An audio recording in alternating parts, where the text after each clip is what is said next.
Tidak pernah ada sebuah peradaban yang maju tanpa didorong kemajuan pendidikan masyarakatnya. Sebagai alumni SMATN, saya berusaha untuk meraih kesuksesan yang tidak dapat menyukseskan saya pribadi, tetapi juga masyarakat Indonesia.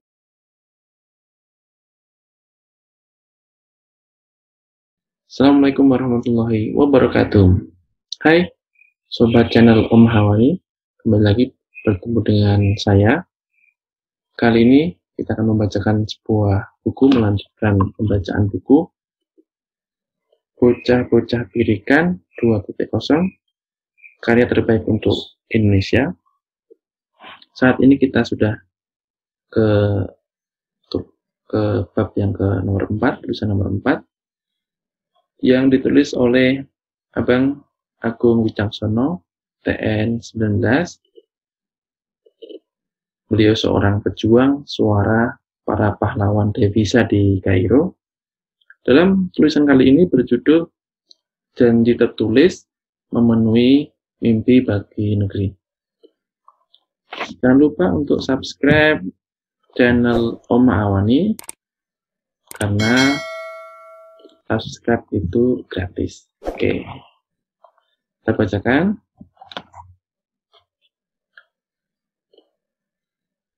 Saya dilahirkan dari sebuah keluarga menengah. Saya diberi nama yang umum terdengar di Indonesia, namun maknanya begitu dalam. Agung Wicaksono. Selama 3 tahun di SMA Taruna Nusantara, SMATN, pun saya adalah siswa tengah-tengah. Bukan tipe siswa yang diingat karena prestasinya. Bahkan saya juga masih belum paham mengapa saya bisa diterima oleh SMA terbaik di negeri Pertiwi. Saya merasa semua ini adalah sebuah jalan yang merupakan keputusan Tuhan dan masih belum terlihat ujungnya. Tentunya saya bersyukur karena beruntung melalui jalan ini dan semoga cerita ini tidak membosankan. Setelah lulus dari SMATN, saya melanjutkan studi ke Ilmu Hubungan Internasional Universitas Indonesia, HIUI, di tahun 2011. Lagi-lagi sampai saat ini saya masih belum paham kenapa bisa masuk universitas terbaik di negeri ini. Hal yang sudah saya pahami adalah ini merupakan jalan takdir dan sebuah tanggung jawab moral untuk memberikan yang terbaik bagi negeri sebagai sebuah balasan atas pendidikan terbaik yang saya nikmati. Tak berbeda dari SMA, semasa kuliah saya merupakan mahasiswa tengah-tengah, bukan mereka yang menjadi kebanggaan dosen. Mungkin tak ada dosen yang mengenal saya, kecuali dosen pembimbing. Atau jangan-jangan dosen pembimbing juga sudah lupa dengan saya. Wallahu a'lam. Tapi saya berpikir, tak masalah berada di tengah-tengah, karena berarti saya bisa melihat ke segala arah. Prinsip ini saya sebut sebagai ingmadio. Saya percaya ketika berada di tengah, saya memiliki banyak waktu dan tenaga untuk mempelajari keterampilan lain, melihat ke arah lain, dan peka terhadap permasalahan yang lain. Ketika berada di tengah, saya menyalin ilmu dari yang atas, menghargai yang di samping, dan merangkul yang di bawah. Ini yang saya maknai sebagai sebuah kesuksesan. Tidak harus di atas, tapi harus bermanfaat dan dicintai. Buah yang bermanfaat bukan yang berada di puncak tertinggi, tetapi yang bisa dipetik. Bukan begitu? Perjalanan saya berlanjut setelah wisuda di tahun 2015. Seperti layaknya seorang sarjana muda, pertanyaan yang ada dalam kepala saya adalah, habis ini ngapain? Sejak kecil, cita-cita saya selalu berubah sesuai dengan lingkungan dan orang-orang yang saya kagumi. Saat SD, saya bercita-cita menjadi ATC, Air Traffic Controller, seperti ayah saya. Bekerja di menara-menara pengawas bandar udara dan menjaga keteraturan lalu lintas udara tampaknya sangat mengesankan. Cita-cita saya saat SMP adalah menjadi dokter, seperti Susan, meskipun saya takut jarum suntik. Saat SMA, cita-cita saya berubah. Kali ini arah masa depan saya sedikit lebih jelas, TNI AL. Namun ternyata tubuh saya tidak setuju dengan cita-cita ini. Mata saya mengurangi kemampuannya untuk melihat jarak jauh, sehingga saya gagal saat tes calon kadet. Baiklah, saya mengalah pada nasib dan memilih jalur mahasiswa. Masuk sebagai mahasiswa baru HIUI, cita-cita saya adalah menjadi seorang diplomat, cita-cita yang paling umum dalam jurusan ini. Hingga di ujung perkuliahan, ternyata takdir berkata lain. Ternyata takdir berkata, Anda belum beruntung. Di tahun kelulusan saya, Bapak Presiden mengumumkan moratorium PNS, yang berarti tidak ada jalur penerimaan masuk Kementerian Luar Negeri. Fakta ini membuat saya berhenti lalu berpikir ulang, apa yang menjadi keinginan hati saya sebenarnya, dan semua kegagalan yang saya alami mengiring saya ke permulaan yang lebih baik. Kalau dipikir-pikir, moratorium PNS mungkin sebuah pertanda bagi saya belum saatnya bekerja dan digiring untuk berpetualang. 18 bulan sejak menyandang gelar sarjana, saya telah beranjak dari zona nyaman ibu kota dan ibu kandung menuju sebuah petualangan hidup. Jika dalam kurun waktu 18 bulan ini teman-teman seangkatan saya sedang mengumpulkan uang, yang saya lakukan justru mengumpulkan pengalaman. Hal yang menurut saya lebih berharga daripada materi. Dalam kurun waktu tersebut, saya telah mencicipi 2 kota, Denpasar dan Kairo. Hingga tulisan ini diketik, saya masih bermukim di Kairo. Tanggal 20 Juni 2016, saya melakukan sebuah lompatan hidup yang didasarkan pada kata hati. Dengan berbekal mimpi dan tiket pesawat tentunya, saya terbang menuju kota bersejarah dunia, Kairo. Saya membayangkan sebuah pengalaman hidup yang sangat menarik di depan mata. Kota baru, negara baru, budaya baru, lingkungan baru, dan musim kehidupan yang baru. Kebiasaan hidup saya yang selalu berpindah selama 23 tahun terakhir membentuk karakter saya yang mudah beradaptasi. Jadi saya sangat menikmati proses adaptasi terhadap segala hal di Kairo. Saya seperti anak bayi yang begitu bersemangat ketika pertama kali bisa melihat dunia. Sekali lagi, saya merasa sangat beruntung.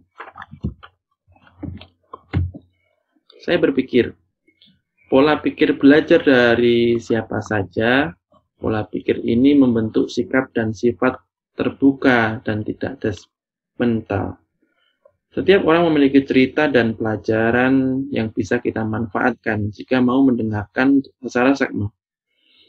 Bertemu orang baru, berhadapan dengan budaya baru, dan berada di negeri asing membuat saya beruntung, karena banyak hal yang akan saya pelajari. Ada konsekuensi atas setiap kota yang saya tempati, manusia yang saya temui, dan pengalaman yang saya lewati. Semuanya telah membentuk diri saya yang sekarang dan mengilhami cita-cita yang akan saya raih. Suatu pelajaran yang saya ambil dan mengilhami cita-cita saya datang dari buruh migran Indonesia di Kairo. Para pejuang kehidupan yang tangguh. Mereka tidak menyalahkan keadaan atau negara atas kehidupan mereka. Alih-alih mereka berjuang hingga ke negeri asing untuk bertahan. Mereka bekerja keras meskipun selalu dipandang sebelah mata oleh orang-orang terhormat yang hanya bisa mengkritik. Tangan-tangan mereka kasar karena pekerjaan yang berat. Tapi bukankah itu lebih baik daripada mengadahkan tangan untuk membalas belas kasihan? Ketika sebagian lulusan SMA TN mungkin berharap ditakdirkan untuk mengenal orang-orang sukses, jenderal, konglomerat, menteri, atau bahkan presiden, saya merasa spesial karena ditakdirkan mengenal para pahlawan devisa. Prinsip Emadio dan pola pikir belajar dari siapa saja membantu saya mengenal mereka lebih dekat. mendengarkan cerita-cerita mereka dan mengambil pelajaran kehidupan. Satu pelajaran besar yang saya ambil adalah bahwa tidak semua manusia memiliki keberuntungan yang sama. Bahkan tidak semua beruntung lahir dari keluarga yang kaya, mampu membayar pendidikan yang terbaik, memiliki kesempatan berkehidupan yang layak. Namun, tidak semua orang yang juga beruntung menghargai keberuntungan mereka. Contoh yang sangat miris adalah bahkan di SMA terbaik di Indonesia, masih ada mereka yang tidak menghargai kesempatan untuk belajar di masa muda. Siswa-siswa ini belum sadar bahwa masa muda hanya lewat sekali seumur hidup. Singkat cerita, saya merasa bahwa pendidikan begitu penting bagi manusia. Dari pengalaman yang saya lalui dan cerita yang saya pahami, pengetahuan menjadi jurang pembeda antara yang sukses dan yang gagal. Mengapa jurang? Karena semakin besar perbedaan tersebut, maka akan semakin sulit pula untuk melangkah ke sisi yang lain. Poin penting lainnya adalah bahwa pengetahuan yang saya maksud tidak hanya berasal dari pendidikan formal, sekolah atau universitas, tetapi semua jenis pendidikan, baik itu informal, finansial, emosional, seni, agama, dan lain-lain. Pengalaman selama 18 bulan ini juga mengilhami cita-cita saya untuk bisa memberikan manfaat dalam bidang pendidikan. Saya yakin semua tertulis dalam buku-buku. Saya yakin semua yang tertulis dalam buku bocah-bocah pendidikan adalah kesuksesan yang dimulai dari pendidikan. Saya juga yakin setiap dari orang yang sukses yang tertulis dalam buku ini setuju bahwa kesuksesan berawal dari pendidikan yang tepat. Oleh karena itu, jika semua tulisan lain adalah tentang buah kesuksesan, maka anggap saja cerita saya ini tentang benihnya yang disebut pendidikan. Dari cerita ini saya menarik beberapa kesimpulan. Yang pertama, saya menyadari bahwa berada di tengah itu cukup baik. Ketika lulus SMA TN, saya selalu mendapatkan doktrin bahwa alumni TN harus berada di puncak kesuksesan dan beban bahwa semua alumni terdahulu telah mencapai kesuksesan. Namun nyatanya tak semua orang mampu mencapai ukuran kesuksesan yang sama. Bagi alumni lain yang merasakan hal yang sama, saya ingin mengatakan bahwa berada di tengah akan sama suksesnya ketika kita mencintai apa yang kita lakukan dan memberi dampak positif bagi orang lain, bagi manusia lain. Lagi pula, cita-cita yang tertera dalam Tripras Beasiswa bukanlah mencapai kesuksesan setinggi-tingginya, tetapi memberikan karya terbaik. Karya terbaik juga memiliki ukuran yang berbeda-beda bagi setiap orang. Jadi selama karya yang kita lakukan bisa memberi makna bagi masyarakat, maka itu sudah cukup. Kesimpulan selanjutnya, terkait kesimpulan pertama bahwa sebagai alumni SMA TN, saya menyadari peran saya dalam masyarakat. Saya percaya SMA TN diciptakan berbeda dari SMA lainnya karena satu hal, yaitu mencetak lulusan yang tidak hanya berorientasi pada kesuksesan pribadi, tapi juga kemajuan negeri. Pengalaman 8 bulan terakhir ini menyadarkan bahwa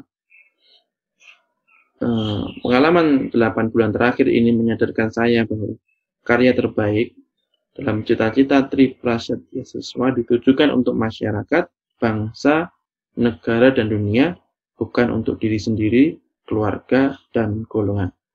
Oleh karena itu, demi mencapai kemajuan Indonesia, salah satu caranya adalah dengan memberikan pendidikan terbaik bagi setiap lapis masyarakat.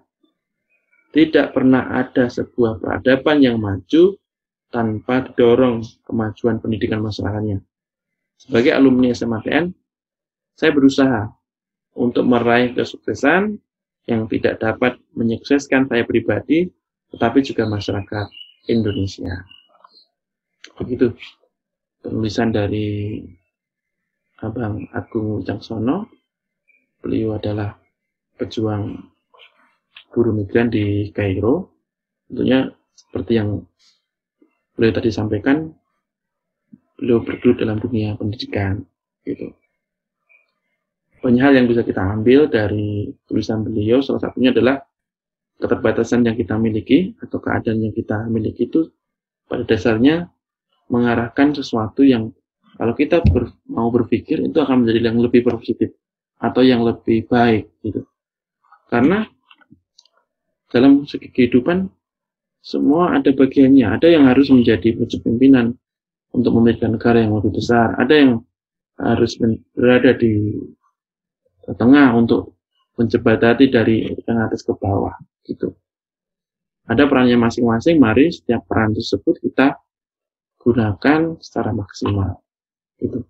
Dan juga jangan pernah merasa bahwa diri kita gagal ketika kita mencapai pada titik yang kita temui. Tapi marilah kita berbuat sesuatu yang memiliki dampak yang besar, bukan hanya untuk pribadi, tapi untuk bangsa dan negara. Itu tadi yang bisa saya sampaikan. Selamat bertemu di pertemuan selanjutnya, di buku-buku yang lain, cerita-cerita yang lain. Terima kasih untuk bagi yang telah subscribe channel ini. Assalamualaikum warahmatullahi wabarakatuh.